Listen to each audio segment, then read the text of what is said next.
This channel has reached 200k subscribers, so as per tradition, I'm doing another Q&A video. In July, I have asked people on the YouTube community tab for questions, and you have delivered. I sadly cannot answer all of them because this video would be like hours long if I did. There were also some very tough questions that for me to answer properly and in a way where I would be satisfied with my answers, I would have to dedicate an entire video to answering it, and I sadly didn't have time for that, so I apologize. With that said, let's begin. What is your favorite Paradox game? Have you ever tried doing a mega campaign? Hands down, my favorite Paradox game is EU4. I have almost 1,500 hours in it. If that game didn't exist, I'm willing to bet I would probably upload more because there are definitely times where I should be working, but I'm not because I'm playing EU4. It's a problem. I never tried doing a mega campaign because even though I own and have played all the other Paradox games, for whatever reason I don't like them as much as EU4, and so if I want to play a grand strategy game, I just play EU4. Do you have any plans to make videos similar to the life of a Hanseatic merchant? Okay, let me tell you. I have lots of problems with that video. When you're doing a life of an X kind of person in history, there's a lot of historical nuance that gets lost, and there's also usually a lot of guesswork that's being made. I'm not talking about biographies, I'm talking about more like, in general, the life of an average peasant in medieval Europe or something like that. This guesswork and nuance that's being lost is mainly because our sources are varied. They are a combination of many things, from official histories to surviving inscriptions to administrative documents to mentions in third-party writings, etc. This varied and limited nature of the sources, especially for classical and Middle Ages, naturally often paints an incomplete picture, which then doesn't translate well into trying to present a complete life of a historical character kind of story. There's just too many unknowns. For example, all the hazing information we have about the Bergenkontor comes from outsiders laughing at how ridiculous it is. Therefore, we don't have a complete picture of it, nor do we know the hazing I described was something reoccurring or it just happened to be the type of hazing they did that specific year that we have the source from. We have other sources from different times mentioning there was hazing, but we don't know if the hazing was always the same. Not to mention that, as I say in the video, the life of a Hanseatic merchant changed over time as the league existed for hundreds of years, and trying to present a coherent single story from just one decade is impossible because a lot of the surviving sources span a century if not more.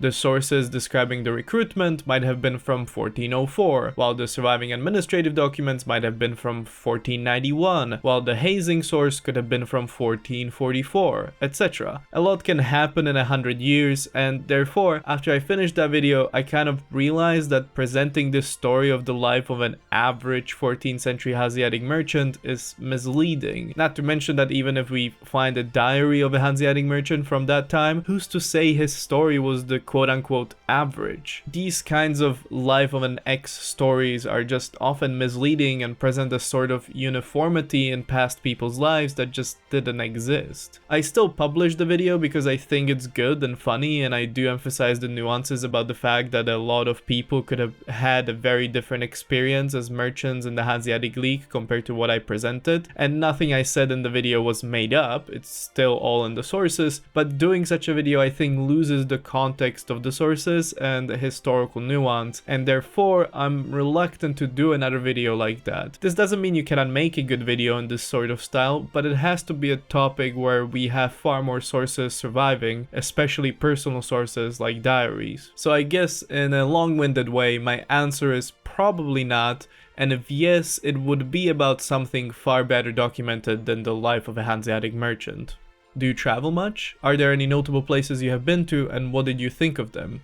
I don't like traveling that much. It gives me anxiety. I overthink too much about everything that can go wrong, from my backpack being stolen to losing my passport somewhere, to even being pulled over at the airport because they thought I was a Russian spy, which did happen to me once in a Florida airport, true story. With that said, ironically, despite not liking to travel, I have traveled a lot in my life, but I have not seen much. Let me explain. I used to play tennis on an ITF level, so I traveled a lot for tennis tournaments, but oftentimes I would just see the hotel and the tennis courts. So even though I have been to many countries, I have not seen anything in those countries other than the hotel and the tennis courts. But ever since I stopped playing tennis, I have tried to remedy that, so even though I don't like traveling, I try to force myself to travel when I can, because I do enjoy some aspects of travel, like getting to hike in different places or visiting historical sites, stuff like that. Most recently, I went to southern Spain to look at places like Ronda and Alhambra. I'm a sucker for mountains and water features, so Alhambra was like a perfect place for me to visit. It was amazing. I definitely recommend visiting. My next plan is to visit Scandinavia, so we'll see when or if that happens. It all depends on if I can get some good cheap deals on things, and even then it always takes me a while just to convince myself to go since I stress about everything. What popular period of historical study is overrated in your opinion? Everyone knows the answer to this. Say it with me. World War II. I mean, if you go to a random bookstore and look into the historical book section, half of the books are always World War II related. People have just this weird obsession with it, which I never understood because I personally don't find it that interesting. I think it's like the same concept as with horror movies. People have this weird interest in all the terrible stuff that happened, and because it really happened, there's this weird macabre curiosity. I think it's the same idea why people seemed to be so interested in Aztecs and their human sacrifices, and why my video on the subject did so well. I have no idea if this is true, by the way, it's just my own theory, but yeah, World War II is definitely the most overrated subject. This might be a bit silly, but I wonder, how often do you have to explain where Slovakia is? What's the difference between it and Slovenia, or that Czechoslovakia no longer exists? In Europe, I never met with anyone who didn't know where Slovakia was, or at least had a vague idea that it was somewhere south of Poland. When I lived in the US, however, my god, Americans are allergic to geography, or learning about other countries, or honestly anything outside of America. Like 20% of the time I would have people literally think I just made up a country, and another 60% of the time I would have to explain where Slovakia is because they had absolutely no idea. The Czechoslovakia thing I didn't get as much, but that's probably because I didn't hang out with older people a lot, since it's usually them who still remember Czechoslovakia. There were only around 20% of Americans that either knew of Slovakia or had at least some idea of it. Interestingly enough though, I never had many people think Slovakia and Slovenia were the same country, or were confused about it. It's just sometimes on forums people would write down my country as Slovenia rather than Slovakia, but honestly that's a mistake I have done before as well, especially on those scroll down forums on the internet. I sometimes don't read it properly and just click Slovenia accidentally, so I can't really blame people for doing the same mistake I sometimes do. Do you know people who go to Oxford and Cambridge? What sort of occupation are they doing now that there isn't a colonial empire? Good question. For those that don't get this, go watch my Oxford and Empire video. Also, for those that don't know, I went to Oxford and now I'm doing a PhD at Cambridge. So, Oxbridge, that is Oxford and Cambridge together, are very much modern universities at this point. They underwent quite sizable restructuring in the latter half of the 20th century as the empire fell apart. For example, they began to hire a lot more professors from all around the world, not just from the empire, and they also opened up the application process to basically anyone. And they started a lot of outreach programs which are necessary to help people from less privileged backgrounds to even understand the application process, because the application process to Oxbridge is a bit weird. During this time also all the colleges in Oxbridge finally started to allow women to get degrees, which, side note here, the history of women at Oxbridge is fascinating. In a, like, bad way. The bullshit they had to deal with for hundreds of years and the arguments they had to withstand from grumpy old men were just the most ridiculous. There's a book about it if you want to know more. Anyways, due to all these changes and getting rid of legacy admissions, which many high-end universities in America still have, Oxbridge is quite diverse these days, and due to the breadth of the intake of people from all around the world, the students here are truly some of the smartest people in their field, and they end up doing all kinds of jobs after they graduate. But if you really want to know specifics, Oxbridge Oxbridge releases all the statistics on where their alumni end up. Between 2012 and 2017, most Oxford alumni ended up in academia and higher education, but that's only 15%, with the rest being quite diverse. Is the stereotype of Oxford PPE students real? Okay, now that we have established that Oxbridge is quite a diverse place and people end up doing all kinds of things, let's get into the gossip. To explain, the Oxford PPE program is a degree in philosophy, politics, and economics. The degree was introduced in the 1920s as a more modern version of classics, which was what most Oxbridge quote-unquote gentlemen of the 19th century took if they wanted to go into politics or the imperial or home civil service. Today, PPE is most well known for being the degree that most future politicians take at Oxford. Harold Wilson, Edward Heath, David Cameron, Liz Truss, and Rishi Sunak all took PPE at Oxford. It's usually future Conservative Party members that take PPE at Oxford rather than others, so the degree is often, but not exclusively, associated with posh, upper-class people who want to go into politics. And this stereotype is honestly true, although most people who took PPE that I met weren't pretentious. Most of them were nice and didn't act like they were better than everyone else. They were just often ambitious, since they wanted to go into politics, and quite posh, usually coming from public schools. But I didn't find them to be mean or pretentious or anything. In fact, I met more pretentious people studying history than PPE, and the subjects that have the most pretentious people are various business degrees. These are usually taken by kids of parents who own companies, so they can party and network with other rich kids while at Oxford and then be given a job by their parents. Most business students don't even really mix with the other students. I lived with an MBA student while at Oxford, so I had the privilege to observe these people, and I think the best way to summarize it is this quote from the Spectre. Attending a mixer at the Said Business School, that is what the University of Oxford Business School is called, is like a United Nations for the 1%. There's the grandson of a Greek shipping tycoon, the daughter of a man who owns a Lithuanian bank, a guy whose thesis is funded by the Qatari government, the Saudi brothers who jet in and out weekly from the Gulf, and so on. I have to emphasize though that in my experience, none of them were mean to me, and not all of them were pretentious. But when I found a non-pretentious person, it was more of a surprise rather than the norm. And I also wouldn't call any of them dumb, they were just often out of touch. There's also the various exclusive drinking clubs at Oxbridge, but outside of some rumors, I don't really know how they work or exist, so I can't really talk about them. Could you answer how to be a self-trained historian? Read a lot of history books and historical journal articles about a specific topic you want to learn about. After you have done that, you can start learning historical theory. That is the theories behind the various ways historians approach history. In my experience, people would talk about how this book about Czechoslovak history was written in a very Whiggish way, or this book on early medieval Slavic history was written in a very postmodernist way. And at the time, I didn't know enough about Czechoslovak history or medieval Slavic history to understand what history they were talking about, let alone the historical theories they were mentioning. So my advice is to first just go on Google, search by books, and type in whatever topic you want to learn about and read a bunch of those books. After that, it wouldn't hurt to look at the primary sources the books are referencing. Once you have read many of the books and seen some of the primary sources, you will notice that even though it's the same topics and largely the same primary sources, unless something new has been discovered, all the books have a different approach towards the topic, and what you're noticing is the various historical theories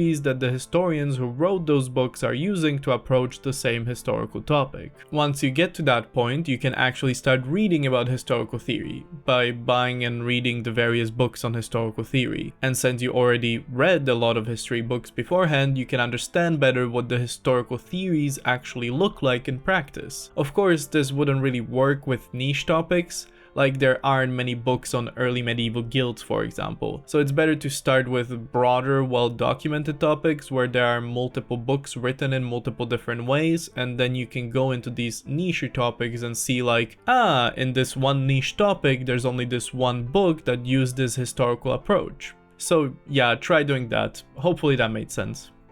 How do you get into in-depth history content by professional historians? Do you think it's a prohibitively expensive hobby?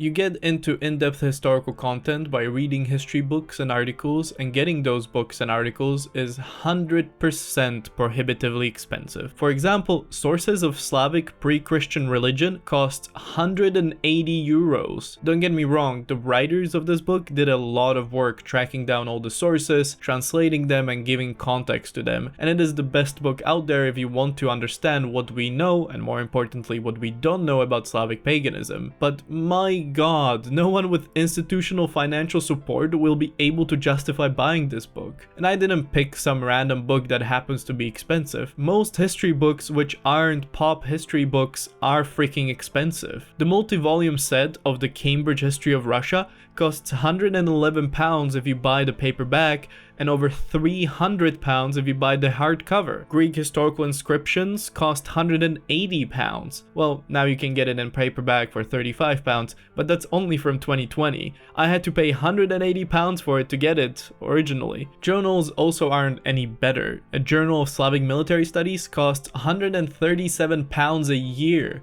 And if you just want to read one article, no problem. Just pay £37 for 48-hour access for one 30-paged article. It's ridiculous. No wonder academia is disconnected from the average person when no average person can afford to read academic publications. Why is it also expensive? Well, I haven't done any research into it, but my guess would be that these book and journal publishers make money off of institutional subscriptions. If they make books and subscriptions, which universities, libraries, and research institutions need to buy, expensive, they can justify charging them millions of dollars.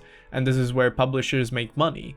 £180 million are spent annually by UK universities on journal subscriptions alone. These are the customers publishers are aiming for, not individual researchers. So they make their publications expensive, knowing full well not many individual people will pay for it, but universities, libraries, and research institutions will pay millions for it. Well, at least that's my theory, but I'm sure there's more to the story that I'm not aware of. This whole thing is, however, a problem for individuals who want to get into history. The only way an individual can circumvent this problem is by getting a library membership and hope that the library near them is well stocked, has enough money to get new books, and has fairly good coverage of paid journal articles. Some libraries do have all this, especially in big cities, and they are amazing institutions, and I recommend paying for a library membership because they are essential for a modern society. But not everyone has access to libraries like these, at which point you're sadly stuck buying very expensive books and articles if you want to get into in-depth history.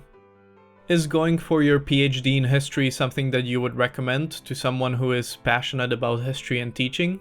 I'm gonna say what every history professor I talked to about this told me, and that is on average, no. But there are exceptions, and of course you always have to consider your personal situation. On average, however, why most people say no is because the only job in the world that requires a PhD in history is to be an academic historian, so the employment market isn't very big. Basically, when it comes to a PhD in history, the fact that you really only need it for one specific thing means that you are better off going into the private sector with just a master's. When you try to go into the private sector with a PhD, employers often think you're overqualified, which is stupid because a PhD shows that you're capable of doing extensive learning on your own and have the capability to learn complex things, but that's not how most employers see it. Therefore, a PhD in history is only really useful in the academic sector. The problem with the academic sector is that academic positions are few and far apart, and because very rarely are new positions added, you're often waiting for old tenure professors to retire, or since a lot of professors aren't retiring, even die. Meaning whether you get an academic job is extremely luck-based. Also in the UK, because there's more PhD holders that want academic positions than there are actual positions, the current system of academic employment is pretty broken. The exploitation of non-permanent position academics is part of the reason why the current university marking boycott is happening in the UK. There's a link in the pinned comment if you want to know more about that. There's also a problem with prestige. When it comes to learning and making a well-made PhD thesis in history, the supervisor and the access to materials is often far more important than the institution you're at. However, after you graduate, sadly a lot of employers don't care about that. From my experience,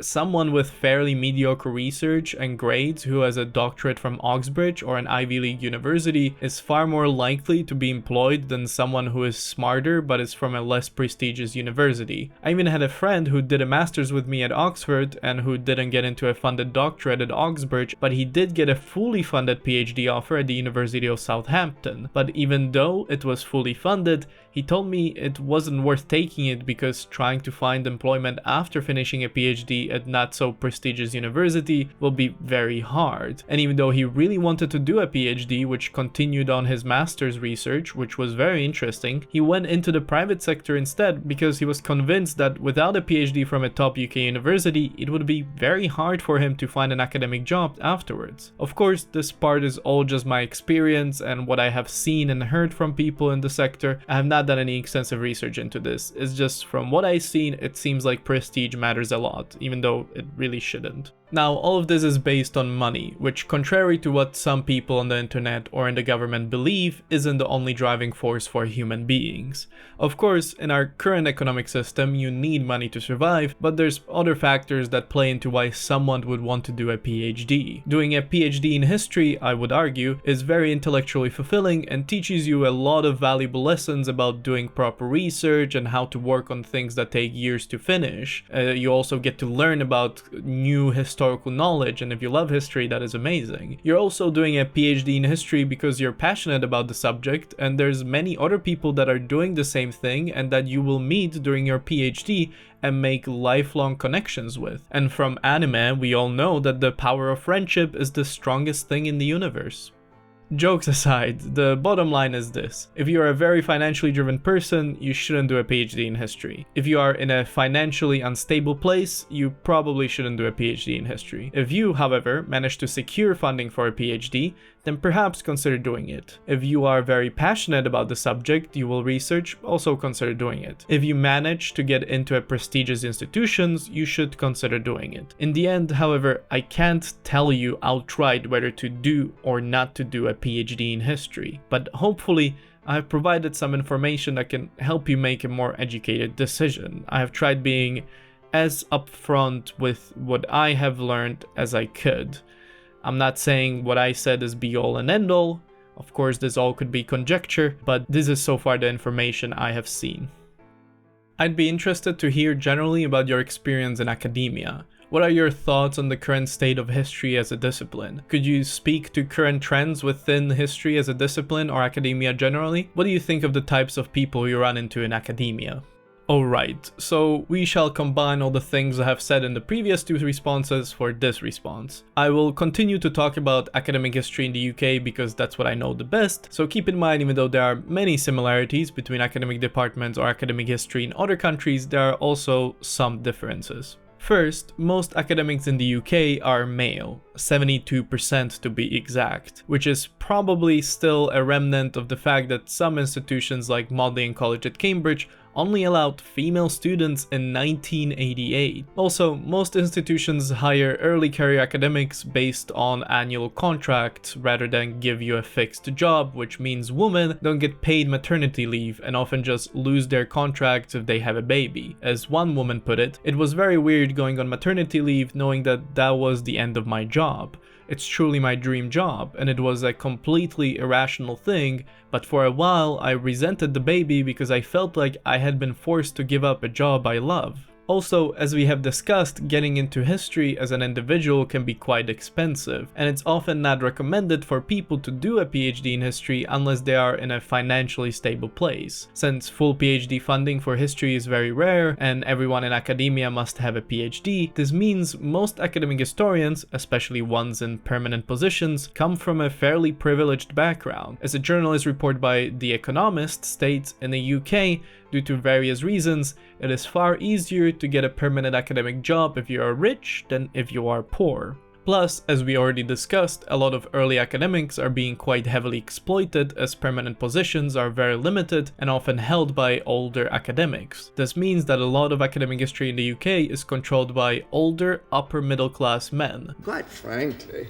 you couldn't find a more diverse lot than us. Absolutely. A real cross-section of the nation. Yeah.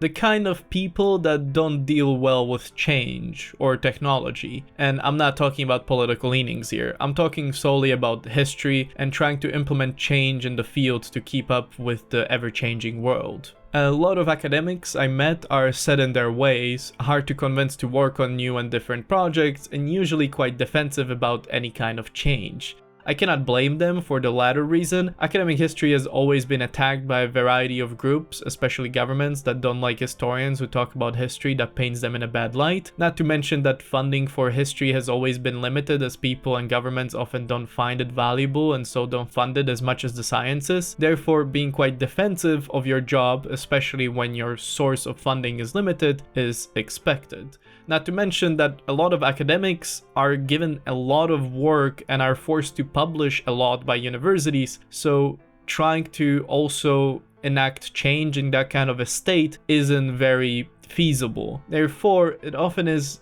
the managing staff of the universities that create the climate which is inconducive to change. On the other hand, however, as my paper discussed, link to it in the pinned comment, academic history has become quite disconnected from the public, and some of the research projects that people are doing can be hard to defend. Of course, in a perfect world, I think you should be able to do any kind of research because it's all valuable, but we do not live in a perfect world, and when funding and time is limited, it's hard to defend someone doing a funded PhD thesis on 1970s Venezuelan poetry. On top of that, I have met academics who lived their entire lives without considering the greater value of their work to society other than saying it's all intrinsically valuable. There are 60-year-old academics that literally since undergrad have not left the university and have only written articles and books that are so niche and boring, only a handful of other academics have ever read them. That is why I can see why a lot of people from outside look at academic history and then decide history is useless and don't give it much funding. Therefore, there needs to be some kind of a reimagining of how academic history is conducted and what are its goals, because clearly just saying it's all intrinsically valuable, no matter how true it may be, doesn't resonate with most of the population. Don't get me wrong, I often go to bat for academic humanities because current attacks calling it useless are just not true, but I'm also aware that those attacks don't come from nowhere and something needs to be done to address the sources of this sentiment. Academics need to find another way, other than saying it's intrinsically valuable, to showcase the value of academic history to the public and not be stuck in their ivory towers. Otherwise, the current attacks on academia will only worsen. So most people here are asking real or serious questions, so let me be useless and ask what your preferred heavy booze is. Yeah, you're not useless, don't worry. I love this question. What my favorite booze is? Beer.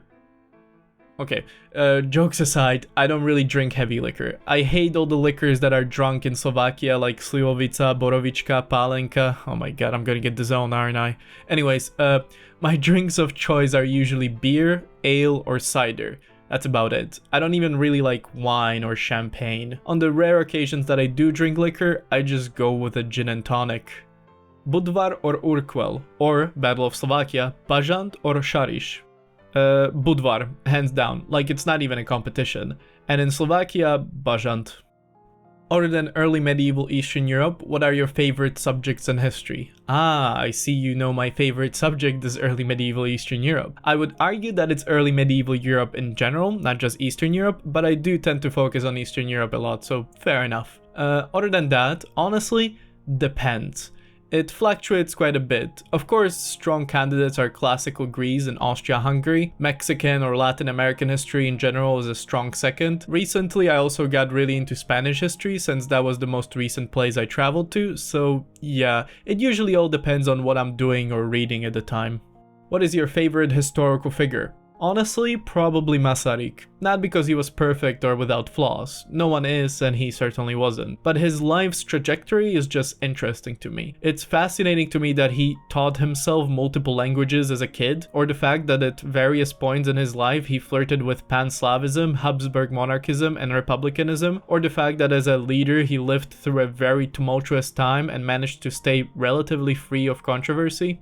On the other hand, he did have anger issues, and he did publicly forsook his morals a couple of times and engaged in populist anti-Semitic and anti-German politics because he thought he had to in order to secure a strong nation. But he never followed up on these statements and even often contradicted them with his actions or later apologized for them. So he was certainly not perfect and he deserves to be called out for his problems.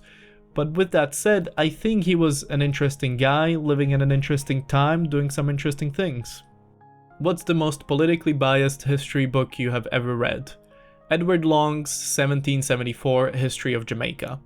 This book was so racist that it's honestly impressive. Long basically wanted to institutionalize slavery based on race as a natural order of things, and through history he tried to very graphically showcase how Africans were a different, inferior race, and therefore should be slaves.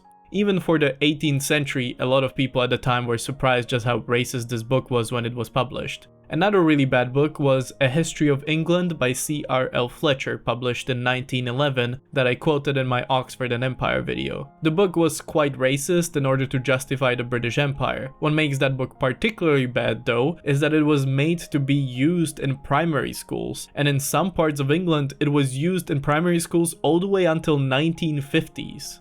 I'm sure there are many other books that I have read over the times that are quite bad, but those two stood out to me so much when I read them that they're just the first ones that come to mind. What are some myths that Slovak schools teach as if they were our history?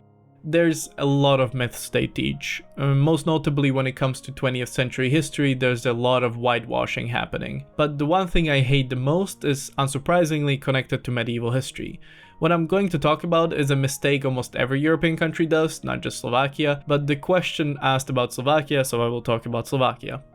Basically, the 9th century Great Moravia was formed when the Duchy of Moravia invaded and conquered the Duchy of Nitra. Now, this 9th century Great Moravia is taught in Slovak schools as having already people who identified as ethnically Slovak and Czech based on two duchies, i.e. people living in the Moravian Duchy were Czech and people living in the Nitra Duchy were Slovak. The idea of some kind of a Moravian ethnicity separate from Czech was never introduced, at least when I was in school, and Bohemia was also often incorporated under the whole Moravian Czech identity. The problem is that discussing early medieval ethnicity as if it was the same as our modern concept of ethnicity is at best inappropriate and at worst just outright incorrect. Back then, ethnicity wasn't seen as an important identifier to a person as it does to us today. People didn't care as much about what ethnicity you were as they did about what religion you were, what legal status you had, what was your occupation, what leader you followed, etc. That is why multi-ethnic kingdoms in the Middle Ages were so common, and why prosecution was almost always based on religion rather than ethnicity. Plus, the idea of a distinct Slovak ethnicity didn't even exist until the early modern period. Before then, the people living in the northern part of the Kingdom of Hungary that spoke a Slavic language were in documents just called the Slavs. That is why talking about the Slavs of the Nitra Duchy as if they were somehow Slovak back then and identifying as Slovak or as a distinct ethnically separate Slavic group from all the other Western Slavs is just inaccurate. However, part of an ethnic identity is to have an established historical narrative for your ethnicity, so if we want to keep the modern idea of ethnicity, we kind of have to teach about early medieval kingdoms in terms of having ethnic continuity to today, and I don't think the world is ready to abandon the modern idea of ethnicity anytime soon. What's your take on the importance of the Slovak Uprising of 1848? This is a great follow-up on the previous question and how ethnicity wasn't as important as it is now. When you look at the uprising in Austria in 1848, especially the ones in Slovakia, not only did the quote Slovak uprisings have a lot of people from today's Czechia in it, who we would call today Czech, but they also were quite disorganized and there were many Slovak peasants that fought on the Hungarian side. The former point shows just how incomplete the creation of a distinct Slovak ethnic group was at this point, and that the idea that Slovaks were ethnically separate from the Czechs wasn't fully developed yet, and the latter point shows that the official narrative of a united Slovak rebellion which wanted autonomy for its ethnic group is just one part of a much greater story. Yes, there were people like the ones in Myava that fought for ethnic autonomy, but there were many Slovak peasants that fought in the Hungarian armies which were fighting for the end of feudal peasantry peasantry. As Dusan Kovac states, Slovak peasants were primarily concerned with the abolition of feudal subjection and not wider political agenda. Where this issue connected with the national idea, many Slovak peasants were persuaded to join the ranks of the Slovak rebels. In regions where Magyar revolutionaries had begun to agitate first, Slovak peasants joined them and fought in the ranks of the Magyar National Guards.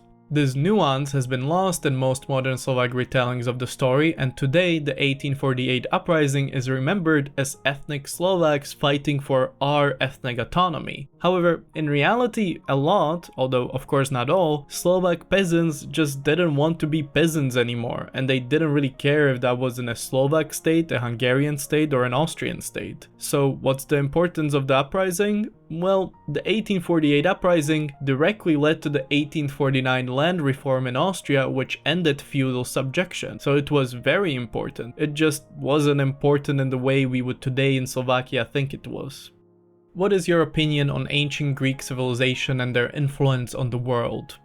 Greek influence on Europe, and due to European empires also the rest of the world, is extremely large. Throughout history, Europeans time and time again referred back to ancient Greek and Roman philosophy, art, architecture, history, and more. From modern philosophers and historians like Foucault to Renaissance ones like Machiavelli to medieval ones like Albertus Magnus, they all reference ancient Rome and Greece. Of course, Roman is not the same as Greek, but Romans did adopt a lot from the Greeks, and so many historians talk about not a singularly Greek or Roman legacy in Europe, but a Greco-Roman one.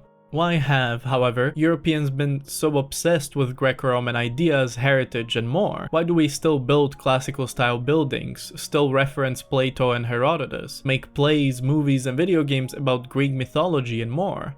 Perhaps it's because we have so much still remaining from the Greeks: our alphabet, our sciences and math, our political ideas like democracy, and even Christianity has many Greek aspects. The New Testament was written in Greek, the word Bible just means the books in ancient Greek, and Platonism, with its ideas like the theory of the soul, was a huge influence on Christian theology. Also, the earliest ideas of European political theory come from ancient Greece, and so does the idea of citizenship, because it was in the Greek polis that politics were first recorded, and people identified as citizens of a specific city-state.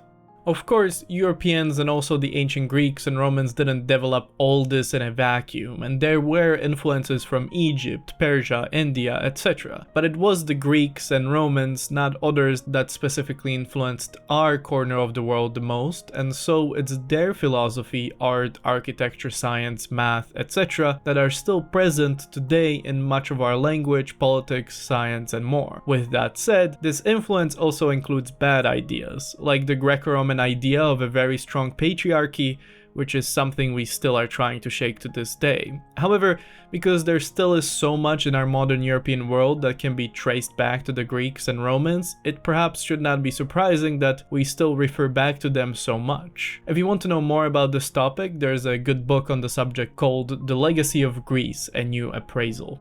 My personal interest in ancient Greece comes from purely the fact that I want to understand the history and historical context that all these ideas we talked about originated from. I also find it funny how a lot of the politics of the time are quite similar to our modern politics, even though they are 2,500 years apart. It helps me, I think, realize many important things applicable to today. For example, it helped me realize that democracy is quite fragile, and that if left unprotected, people like the conservatives of the Areopagus can exploit certain imperfect systems within democracy to take control of the state, similar to what some people have or are trying to do in our modern times. How do you choose your video topics? Because all the videos after your last Q&A go from 400s BC Greece all the way to almost modern times. Is it I'm currently reading a book that's really interesting, so I'll make a video? It's a combination of multiple things. A lot of time it is just that I'm reading something interesting and I want to make a video about it. My Aztec human sacrifices video was inspired by a journal article, and my Charles V video was inspired by a biography I read about him. However, other times it might be something more. Like, my Athenian Empire series is inspired by this very good history class about the Athenian Empire I took at Birkbeck, and I just wanted to know more about it, and making a video series is a great excuse to read more into it. In fact, some of my videos are just topics I want to know more about, like European warrior maidens or Oxford and Empire, so I kind of justify wasting my time on researching those topics by also making a video about it. Lastly, some of my videos like my Viennese coffee house history or Liechtenstein gaining a soldier in a war are purely just topics I read about somewhere and thought they would do well with the YouTube algorithm. History of Romania when? Okay. There is a very vocal Romanian crowd wanting a history of Romania, and I hear you, but as you have probably noticed during this Q&A, ethnicity is complicated, and I want to first make a video on early medieval ethnicity before I start discussing more medieval ethnic groups like Romania. However, because it is complicated, the video is very hard to make, and I need to get a DNA expert to talk about how using DNA for defining ethnicity in Europe is not inconclusive, which is what many people think it is, and that there are actually many problems with the methodology used for DNA studies that are very rarely discussed. Now, I have some people in mind that I could talk about this, but this is a long process and I'm also doing a PhD on the side, so it's all gonna take a long time. If you could have a dinner with any historical character brought back to life at the age of your choosing, which ones would you want to meet? Oh my god, there's so many. I want to talk to Samo, the one who established the Slavic Samos Confederation, or anyone who ruled Moravia in the 9th century, or maybe Bayan, the first Kagan of the Avar Khaganate, and ask him all kinds of questions from what he thinks of the Slavs living in his state to where did he come from. Is he descended from the Ruran or not? But if I had to choose one person, it would probably be Cassiodorus, so I can question him on his lost 14-volume book on the history of the Goths. And also, since he was a historical writer, I could probably get the most historical information out of him compared to all the other people I mentioned. Peanut butter, crunchy or smooth? You have to pick one. Ooh, controversial, but I'll do you one better. I don't like peanut butter. Lastly, how are you? Ever since COVID, it's been a bit of a shit show. Personal health hasn't been great. At the time of writing this, I'm struggling with long COVID. Also, geopolitics are a mess. There's people I used to play doubles tennis with that are now in an active war. It's crazy. But I guess all I try to do is just one step at a time, one day at a time, make my little corner of the world better, and that's kind of all you can do most of the time.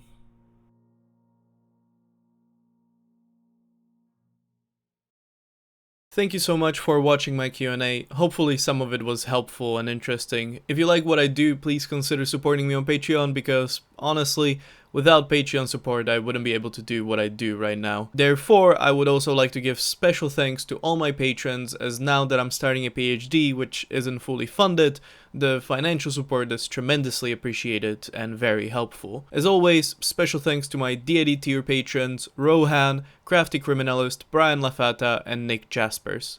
My name is Matus Laser, and stick around for history.